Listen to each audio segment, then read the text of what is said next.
Good evening, Bahamas. Coming up tonight. A decision has been made in the Fred Ramsey case. Details on that story coming up. Loretta Butler Turner and Dr. Dwayne Sands receive another major endorsement. That story straight ahead. Backlog at the passport office continues to grow. That and more tonight on our news. And Bahamians warned about travel to the U.S.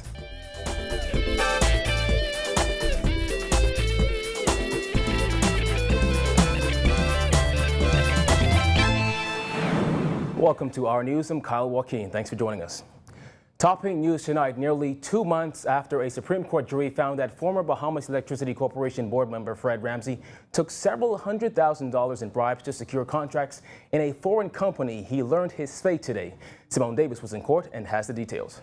79-year-old Fred Ramsey left the Supreme Court in high spirits this morning after managing to avoid jail time for his recent bribery conviction. Instead, he was ordered to pay a hefty fine. Justice Bernard Turner ordered Ramsey to pay a fine of $14,000 within 2 months or spend 6 months in prison. Ramsey was also ordered to pay back the $221,457.81 that he collected nearly 16 years ago from Alstom to Bahamas Power and Light within 9 months, and if it's no longer considered a public body, that amount has to be paid in consolidation funds. Back in October of last year, Ramsey was charged in a magistrate's court with accepting more than $600,000 in bribes from foreign company Alstom Power España over a decade ago. He was arraigned on 4 counts of conspiracy to commit bribery and 14 counts of bribery. At that time, Ramsey was facing a maximum penalty of 4 years with a $10,000 fine. In May of this year, Ramsey was found guilty on 2 counts of conspiracy to commit bribery and 12 counts of bribery. He was acquitted of 2 counts of conspiracy to commit bribery and 2 counts of bribery. Justice Turner said Ramsey participated in 6 separate acts of soliciting because he received 6 separate payments. Justice Turner also noted that Ramsey's doctor confirmed that Ramsey suffered a stroke and his health is steadily declining due to his high blood pressure. Before he gave his decision on sentencing, Justice Turner said as a result of Ramsey's case, not only did Ramsey ruin his own public and professional reputation, but the reputation of those BEC board members and staff was also tarnished, as well as the reputation of the entire country. Justice Turner said he did not hand down a prison sentence because he considered the fact that Ramsey and his family have already suffered public humiliation because of his conviction and Ramsey's poor health. Ramsey lost his insurance license and ability to travel to the United States. Turner informed Ramsey that he has a right to appeal the decision. Reporting for our news, I'm Simone Davis. Thanks, Simone. Well, former Deputy Prime Minister Frank Watson has joined the list of veteran FNMs who have expressed support for Loretta Butler Turner and Dwayne Sands. Jasmine Brown has more in this report. Watson says the Butler, Turner, and Sands team is his dream ticket to not only lead the FNM, but also defeat the PLP. Watson, who did not endorse anyone ahead of the FNM's 2014 convention, says he has now decided to declare his support for the sake of the party. I make my decision on the basis of the person that I see was best capable of taking the government from the PLP, and that is Loretta Butler with her team and Dr. Sands. Butler Turner, who will run for leader, and Dr. Sands, who will run for deputy leader, will take on the current leadership duo of Dr. Hubert Minnis and Peter Turnquest at this month's FNM convention. When asked if he believes the country is ready for a female prime minister, Watson says that should not be an issue in a 21st century Bahamas. Young people are going to vote for the best person. They're not going to be concerned about whether they're male or female. And I think that our country is mature enough to make good decisions. Meantime, Watson says he will try to persuade everyone he knows to vote for Butler, Turner, and Sands. I'm going to do my best to help Loretta win. If she loses, I'm still in FNM. All right? And I'll deal with what I have. That's the card I've been dealt. So I got to play it. The FNM's convention is July 27th through 29th. Reporting for our news, I'm Jasmine Brown. Thanks, Jasmine. Well, the Ministry of Foreign Affairs has issued an advisory for all Bahamians traveling to the United States. The advisory comes after 2 African-American men were shot and killed by police in 2 separate incidents. In a statement sent out this afternoon, the ministry advises all Bahamians, in particular young men, to exercise extreme caution in their interactions with police. Mitchell said, "Do not be confrontational and cooperate." According to the statement, Bahamians are being urged to allow the Bahamas Consular Office to deal with issues and not to get involved with political or other demonstrations. The Bahamas has consular offices in New York, Washington, Atlanta, Denver, Chicago, and Dallas.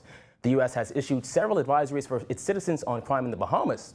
This is the first in a while that we've seen the Bahamas government issue a warning on the U.S. Again, the Ministry of Foreign Affairs has issued a travel advisory for all Bahamians traveling to the U.S.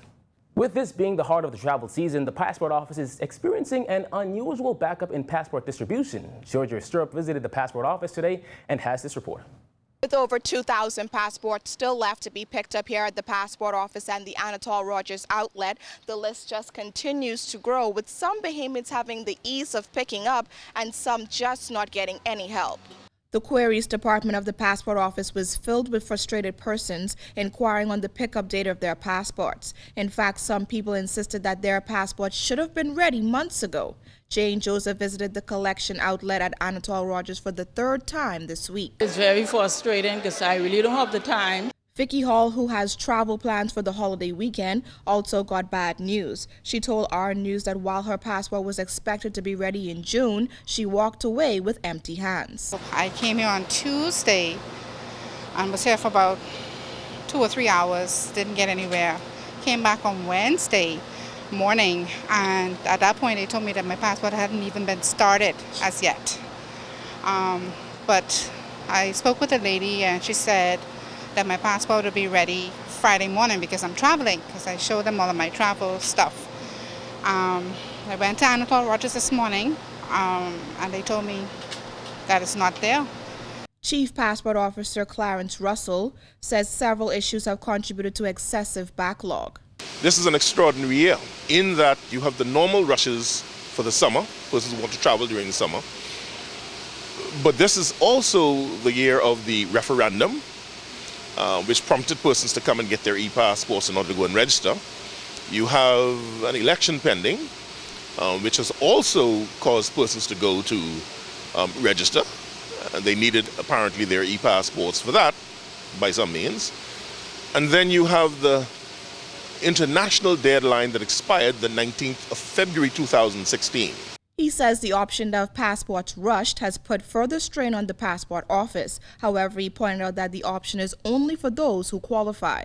There are persons who are of the opinion that because you pay the $200 rushed fee, the passport office is going to rush your passport even if you don't qualify, even if you don't meet the requisites. That is a misnomer. That will not happen under any circumstance. Russell says while the backlog remains a challenge this summer, many applicants whose passports are ready have failed to collect them. Persons are still not taking advantage of the opportunity of coming in and availing themselves of the privilege. And so we have a very slow turnout, though throughout the week we've had a significant amount of persons who've come, but we have in excess of 2,000 passports that we need to issue. Though the long wait has frustrated many, Pastor Wilfred Adderley said his experience has not been so bad and he appreciates their hard work. I'm getting very, very good assistance under the circumstances, so I'm pleased. I've seen the line, I've seen the folk, but what we need is patience. Pickup at Anatole Rogers ends Friday, July 15th. However, Superintendent Russell says they will be looking into opening another community pickup outlet. Reporting for our news, I'm Georgia Stirrup. Well, Free National Movement Senator Dr. Dwayne Sands has accused the Christie administration of using the National Insurance Board as a piggy bank. While addressing the Senate this morning, Sands says he believes there should be a commission of inquiry to determine how NIB money is being used. Let's find out what has really been happening with the NIB money, where it has been going, who's been getting it, under whose authority have they been getting it. Earlier this week, Long Island MP Loretta Butler Turner also called for an inquiry into the current situation at NIB after it was revealed a newly implemented system has encountered difficulties that have prevented many Bahamians from receiving their benefits. That's the same IT system that ain't working. And the same IT system that's causing people who are waiting for their benefits to not be able to get them. It is the same IT system that costs multiple millions of dollars. On Monday, NIB consultant Jason Moxie indicated that by the end of July, all individuals awaiting payments for short-term benefits can expect to receive all overdue payments.